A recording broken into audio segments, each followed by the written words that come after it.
हर हर महादेव। अमरनाथ यात्रा 2026, इसमें आपको संपूर्ण जानकारी देंगे हम आने और जाने की। यात्रा हमने अपने होम टाउन पालाम से शुरू की, जो कि हमें बस मिल गई थी सीधा जम्मू के लिए वाटिका ढाबे से, जिसमें प्रति व्यक्ति किराया रहेगा 919 रुपये, और लगभग सुबह 6 बजे के आसपास आपको ये जम्मू में पहुंचा देगी। जम्मू पहुंचने के बाद रेलवे स्टेशन पर गए, जहां पर हमने RFID कार्ड बनवाए। RFID कार्ड बनवाने के बाद हमने बस स्टैंड से टैक्सी करी। टैक्सी आप 8 बजे से पहले कर लें तो आपको जाने देंगे, नहीं तो आपको वहीं पर रोक दिया जाएगा। टैक्सी लगभग 4000 रुपये समथिंग हो गई। इसने हमें लगभग 6 बजे के आसपास पहलगाम पहुंचा दिया। रास्ते में आपको जगह जगह CRPF के जवान, ATBP, BSF के जवान मिलेंगे जम्मू से पहलगाम तक। रास्ते में सीवर आते हैं, सीवर पे रुक कर आप लंगर कर सकते हैं। आप हर जगह नहीं रुक सकते, तय जगह पे ही रुकना पड़ता है रास्ते में जब आप कानवाई के साथ जाते हैं। और ये शाम के वक्त हम पहलगाम पहुंच गए। यहाँ पर गेट पर जो बेस कैंप है, बेस कैंप के गेट पर आपके RFID कार्ड चेक होते हैं, उनको आप गले में डाल के रखें। बेस कैंप पर पहुंचने के बाद सबसे पहले यहाँ पर आप अपने रहने के लिए टेंट की सुविधा है, टेंट ले लें, जिसका किराया प्रति व्यक्ति 500 रुपये रहने वाला है। एक टेंट में लगभग 10 व्यक्ति आराम से आ जाते हैं। इसमें आपको गद्दा, रजाई, तकिया सब कुछ प्रोवाइड होता है। यहाँ पर लंगर भी अच्छे अच्छे चले हुए हैं। चाहे तो आप यहाँ से ट्रैकिंग का सामान भी खरीद सकते हैं, जो बिल्कुल ही कम दामों पर मिलता है। जो व्यक्ति या जो भी श्रद्धालु अपना सामान ले आना भूल गया हो, पहलगाम के बेस कैंप में दुकानें लगी हुई हैं, वहाँ से आप ट्रैकिंग का सामान ले सकते हैं। यहाँ पर भंडारे भी अच्छे लगे हुए हैं, बहुत ही अच्छी सुविधा करी हुई है यात्रियों के लिए। रात को यहाँ पे रुक के सुबह यात्रा शुरू करते हैं। ये सुबह हम नहा धो कर तैयार हो गए यात्रा के लिए। यहाँ से हमें चंदनवाड़ी जाना है। चंदनवाड़ी के लिए यहाँ से सरकार द्वारा लगाई गई टैक्सी ही जाती हैं, अदर कोई गाड़ी नहीं जाती। उसके लिए सुबह आपको 3 बजे या 2 बजे से लाइनों में लगना पड़ता है भीड़ के हिसाब से। अगर भीड़ कम है तो आप 4 बजे भी लग सकते हैं, अगर भीड़ ज़्यादा है तो 2 बजे आपको लाइनों में लगना ही पड़ेगा। 3:30 बजे के आसपास ये यात्रा को छोड़ते हैं, जिसमें आपका प्रति व्यक्ति किराया 450 रुपये रहने वाला है। ये देखिए लाइनें लगी हुई हैं सुबह के टाइम, और सुबह सुबह लंगर भी चल चुका था, जिसमें चाय, ब्रेड, नमकीन, बहुत सारी चीज़ें थी। चाहे तो आप यहाँ पे खाकर भी चल सकते हैं कुछ। ये हम चंदनवाड़ी बेस कैंप में पहुँच चुके हैं, जहाँ पर हमारे RFID कार्ड चेक होते हैं, स्कैन होते हैं। जिस व्यक्ति के पास RFID कार्ड नहीं होगा उसे आगे जाने नहीं दिया जाता, तो अपना RFID कार्ड बनवा कर ही आएँ। ये आप रेलवे स्टेशन और पहलगाम के बेस कैंप में भी बनवा सकते हैं। चंदनवाड़ी से यात्रा हमने सुबह 4:30 बजे शुरू कर दी थी विश्व टॉप के लिए, जो लगभग 4 से 5 किलोमीटर की है। विश्व टॉप की चढ़ाई लगभग 4 या 5 किलोमीटर की है। ये बहुत ही खड़ी चढ़ाई है, इसे आराम आराम से करें, कोई भी श्रद्धालु जल्दबाजी ना करें। रास्ता बहुत ही अच्छा है, साफ़ सुथरा है। सुबह जितनी जल्दी हो सकता है यात्रा शुरू करें, जिससे आपको ज़्यादा से ज़्यादा ट्रैक कवर करने में सहायता मिले। रास्ता बहुत ही लंबा रहने वाला है। ये देखिए चंदनवाड़ी का बेस कैंप, ये खूबसूरत आबादियाँ। ये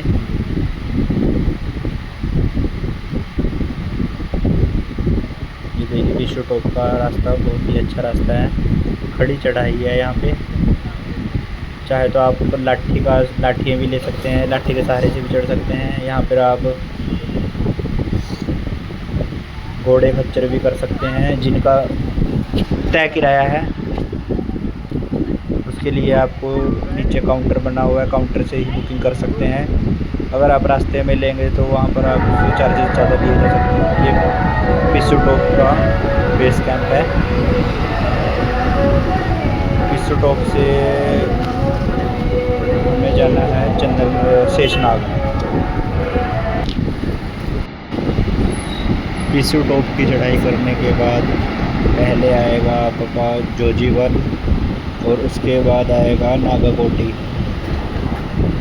और उसके बाद आपकी आएगी शेषनाग झील, जो कि पिस्सू टॉप से 9 या 10 किलोमीटर के आसपास है।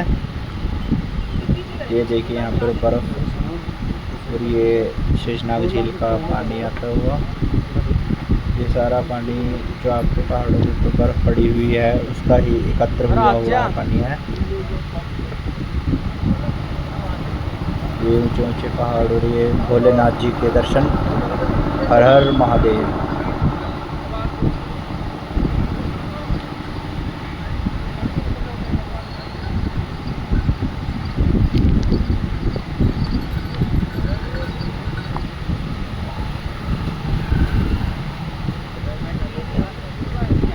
ये अपना हम जोजीबल से निकल चुके हैं। जोजीबल का बेस कैंप है ये देख सकते हैं आप।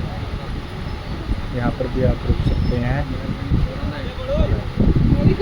उसके बाद बहुत ही कठिन चढ़ाई होती है शेषनाग की। इसमें आपको पालकी वाले और खच्चर वाले भी मिल जाते हैं। ये देखिए बहुत ही सुंदर झरना, जो कि आपको पहलगाम के रास्ते पर ही देखने को मिलता है। बालटाल वाले रास्ते पर शायद आपको ये सब देखने को ना मिले। पहलगाम का पौराणिक और ऐतिहासिक रास्ता बताया जाता है।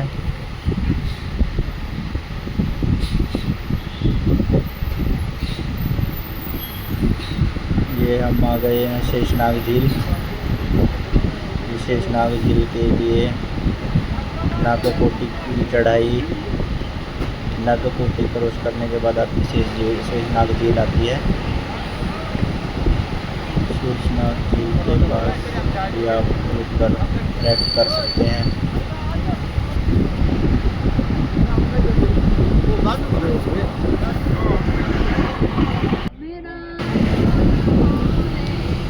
यहाँ पर ये भजन प्रस्तुत करते हुए मामी जी, ये बहुत ही सुंदर भजन गाया है इन्होंने, साथ में रेस्ट करते हुए और भजन का आनंद लेते हुए यात्रा को आगे रखेंगे जारी। मामी जी ने बहुत ही अच्छा भजन प्रस्तुत किया आप लोगों के सामने। नस नस बोले हरी हरी। और इसी के साथ हम यात्रा को आगे की तरफ जारी रखते हैं।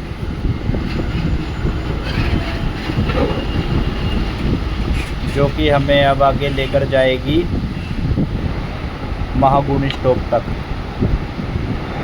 ये आपकी शेषनाग झील। ये शेषनाग झील के बहुत ही सुंदर दृश्य सब हरे।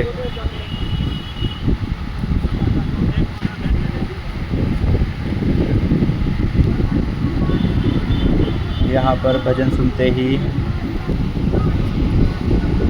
डांस की प्रस्तुतियाँ देख सकते हैं। मामा जी के द्वारा और मामी जी के द्वारा बहुत ही अच्छा डांस पर पेश किया जा रहा है। मम्मी थक गई है और मम्मी बैठे बैठे हाथ हिला रहे हैं। ये हमारा शेषनाग का पॉइंट है, जहाँ से हमें आगे जाना है महागणेश टॉप। उसके बीच में हमारा एक पॉइंट और आता है, जिसे हम बारबल कहते हैं। वहाँ से लगभग 4 किलोमीटर की कठिन चढ़ाई है, जो सीधी चढ़ाई है महागणेश टॉप के लिए। गणेश टॉप की चढ़ाई करते हुए यहाँ से गणेश टॉप 3 किलोमीटर। वो हमारा पीछे शेषनाग झील रह गई है। ये अपना शेषनाग है 1 किलोमीटर। शेषनाग झील के कैंप देख सकते हैं आप। यहाँ पर भी आप स्टे कर सकते हैं। ये यहाँ पर हालत बहुत ही ख़राब हो चुकी है इनकी, चढ़ाई कर कर कर। सुबह 4:30 बजे के चले हुए हैं और टाइम हो चुका है लगभग 12 बजे।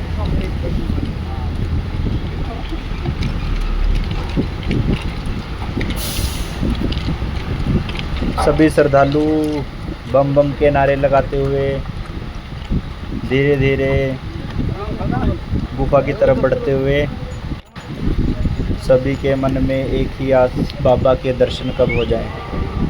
जय हो बाबा बर्फानी, हर हर महादेव। बैठो बेरू। प्यासे को पानी, भूखे को अन्न, बाबा बर्फानी। ये देखिए बहुत ही सुंदर नज़ारा। ये ट्रैक है अपना महागुण स्टॉप का।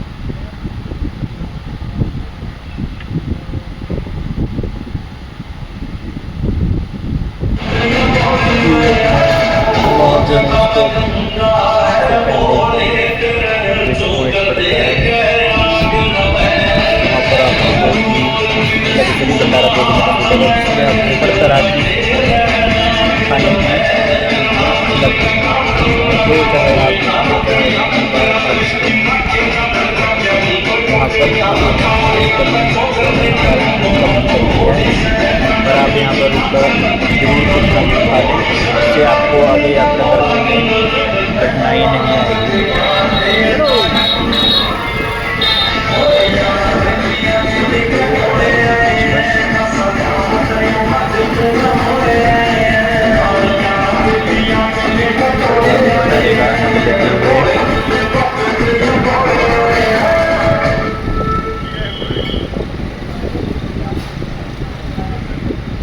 भंडारा उतना ही लें जितना आप खा सकते हैं, अन्न का अनादर ना करें।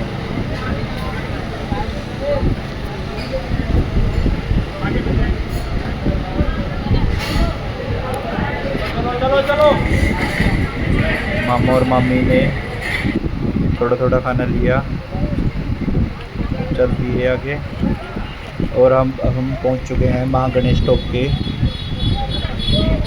पीक पर, जो सबसे ऊंची चोटी बताई जाती है अमरनाथ यात्रा में। इसकी ऊंचाई लगभग 14,500 फुट है। इसके बाद हम पोसपत्री के लिए नीचे उतर गए और रात को हमने वहीं पर स्टे किया। बहुत ही अच्छी व्यवस्था है पोसपत्री में रुकने के लिए और खाने के लिए। ये हमारा पोसपत्री बेस कैंप।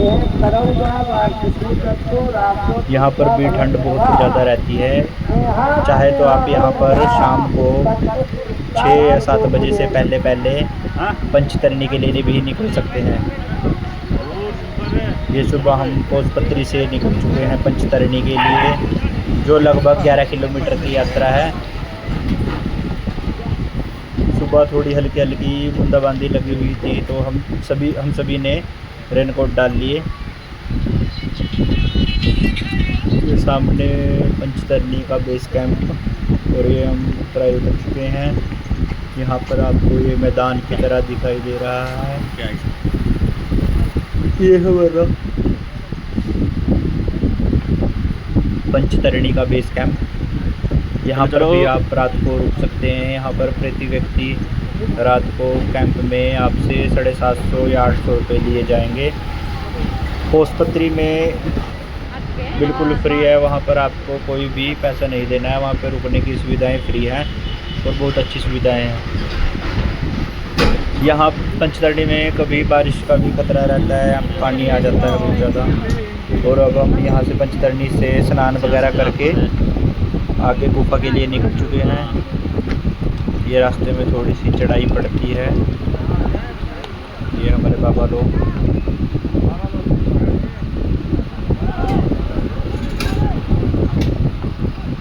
ये आप जो सामने रास्ता, ये अपना बालटाल का रास्ता है।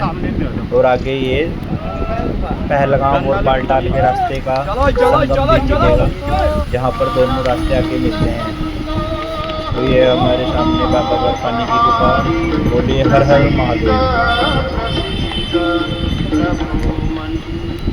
यहाँ पर पहुँचने के बाद आपको अपने फ़ोन और बैग नीचे ही जमा करवाने पड़ते हैं।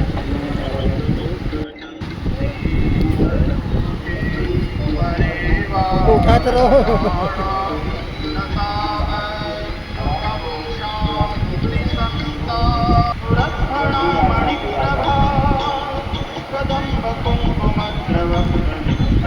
यहाँ पे आगे आके आपके दोनों रास्ते मिल जाते हैं, जिसे कि संगम का नाम दिया गया है।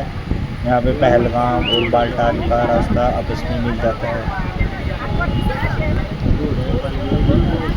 तो कोई भी श्रद्धालु यहाँ पे रात को रुकने की गलती ना करे, क्योंकि यहाँ पे रात को रुकने नहीं दिया जाता और ना ही यहाँ पर रुकने की कोई सुविधा है। तो जितनी जल्दी हो सकता है दर्शन करके यहाँ से आप निकल जाएं। हम आए पहलगाम के रास्ते से और वापसी हम बालटाल के रास्ते से जाएंगे। पहलगाम के रास्ते से हमें 2 दिन लग गए और बालटाल के रास्ते को हम 1 दिन में ही कवर करेंगे। सुबह हम पंचतरणी से चले थे 6 बजे। बीच में एक काली माता का टिब्बा बोलते हैं इसे, काली माता की प्रतिमा है जो पहाड़ के ऊपर दिखी होगी आपको कहीं पीछे।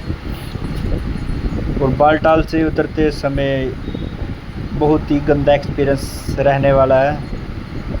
पूरे रास्ते में धूल मट्टी और घोड़े वाले मिलेंगे।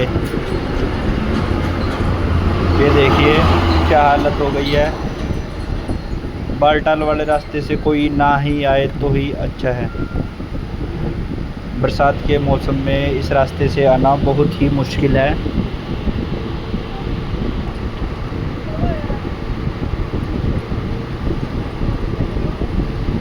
बालटाल वाला रास्ता लगभग आपका 16 या 17 किलोमीटर का होगा, जिसमें आपकी ये खड़ी चढ़ाई रहेगी बालटाल से लेके गुफा तक। इसमें आपको एक ही दिन में ये कवर करनी पड़ती है।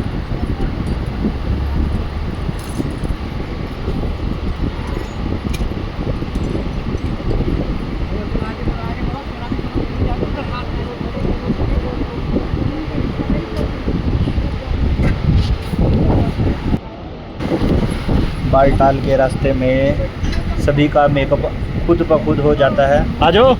ये देखिए सुंदर सुंदर चेहरे, ये देखिए सुंदर सुंदर चेहरे।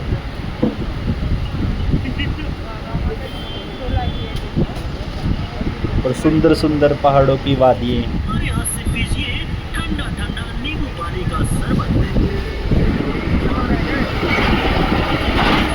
हर हर महादेव।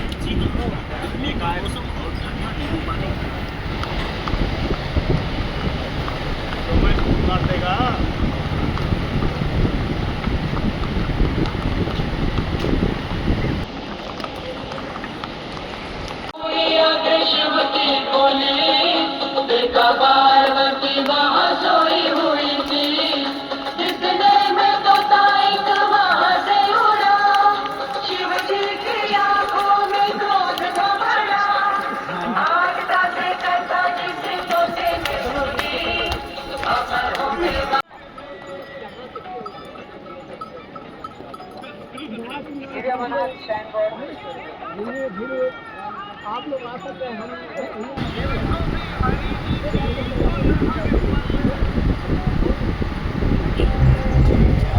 ये बालटाल में हम नीचे उतर गए हैं। यहाँ से लगभग बालटाल का बेस कैंप है जो लगभग 3 किलोमीटर है। आपको यहीं से भंडारे और कैंप की सुविधा मिलनी शुरू हो जाती है 3 किलोमीटर पहले ही। जैसे ही आप पहाड़ी से नीचे उतरते हैं बालटाल के रास्ते, आपके रास्ते पर ही कार्ड ले लिए जाते हैं।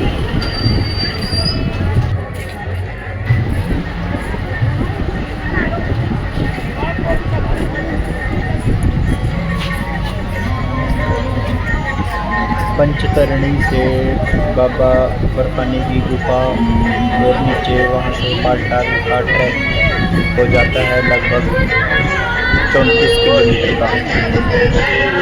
सुबह 6 बजे चलेंगे और शाम को 7 बजे के आसपास हम बालटाल के बेस कैंप में पहुंच जाते हैं। यहाँ पर आप पांडवाई की बस की टिकटें भी बुक कर सकते हैं जो कि 8 बजे तक होती हैं, या फिर आप टैक्सी भी कर सकते हैं जो कि आपको जम्मू तक छोड़ देगी। जम्मू लगभग यहाँ से 390 किलोमीटर है। ये हमारा बालटाल का बेस कैंप, ये बहुत ही सुंदर दृश्य। ये जितने भी आप कैंप देख रहे हैं, छोटे छोटे तंबू देख रहे हैं, ये सिर्फ यात्रा के समय ही मिलते हैं आपको यहाँ पे। अदरवाइज़ यहाँ पर आर्मी ही रहती है और बर्फ़ रहती है। यात्रा के समय ही आपको ये चहल कदमी यहाँ पे देखने को मिलेगी। यहाँ पर आपको रुकने के लिए कैंप में प्रति व्यक्ति 200 रुपये चार्ज देने पड़ते हैं। और ये हम सुबह अगले दिन बालटाल से जम्मू के लिए निकल चुके हैं। ये रास्ते में बहुत ही सुंदर सेब के बगीचे, और ये हम श्रीनगर पहुंच चुके हैं। यहाँ पर ये डल लेक से जाया जाता है जो कि सर्दियों के टाइम पूरी जम जाती है। और हम ये जम्मू से अपनी ट्रेन पकड़ रहे हैं, अम्बाला छोड़ देगी। बालटाल से हमारा किराया जम्मू तक का लगा 900 रुपये प्रति व्यक्ति बस में।